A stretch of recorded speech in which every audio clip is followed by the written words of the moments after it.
चाहे आपने 1000 तक की टेबल रट रखी हो, चाहे आपको मल्टीप्लिकेशन करने की कितनी ट्रिक्स आती हो, चाहे आपको डिवाइड करने की कितनी ट्रिक्स आती हो, अगर बॉड मास नियम नहीं समझोगे तो ऐसे प्रश्नों में हमेशा गलती करोगे।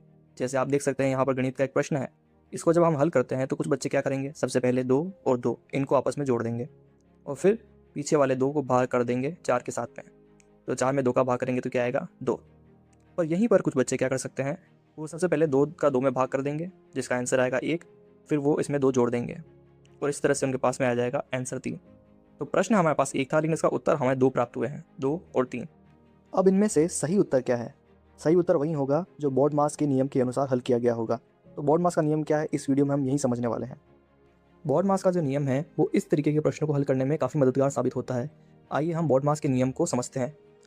बॉड मास में ये जो बी है ये हमें दिखाता है कोष्टक या फिर इसको इंग्लिश में हम कहते हैं ब्रैकेट्स। जो ओ है वो हमें दिखाता है ऑफ। ऑफ का इस्तेमाल हम तब करते हैं जब हमें भिन्नों को सॉल्व करना हो। और फिर आता है डी यानी डिवीजन यानी कि भाग करना। उसके बाद एम से आता है मल्टीप्लिकेशन जिसे हम कह सकते हैं गुणा करना। इसके बाद ए का मतलब होता है एडिशन यानी कि जोड़ करना। एस का मतलब होता है सब्सट्रैक्शन यानी कि माइनस करना। और जब भी हम कोई भी गणित का सवाल करते हैं तो हम इस क्रम का ध्यान रखते हैं कि सबसे पहले हम बॉर्डर को हल करें, फिर ऑफ यानी भिन्नों को, फिर उसके बाद में हम भाग करें, फिर गुणा करें, फिर जोड़ करें, फिर हम चीज़ों को घटाएं।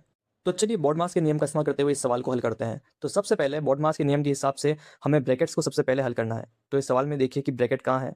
तो हम ब्रैकेट देख सकते हैं यहाँ पर है 3+1 में। तो हम सबसे पहले इस ब्रैकेट को हल करेंगे, इस कोष्टक को। तो 3+1 क्या होता है दोस्तों, 4। ठीक है। उसके बाद ये जो सवाल है इसको हम पूरा का पूरा वैसे का वैसा लिख देते हैं। इसके बाद ब्रैकेट के बाद आप देख सकते हैं यहाँ पर ओ लिखा हो जाए ऑफ, यानी कि ये बताता है कि अगर कोई भिन्न है तो हम उसे पहले सॉल्व करेंगे, लेकिन यहाँ पर कोई भिन्न है नहीं तो हम यहाँ पर भाग करेंगे।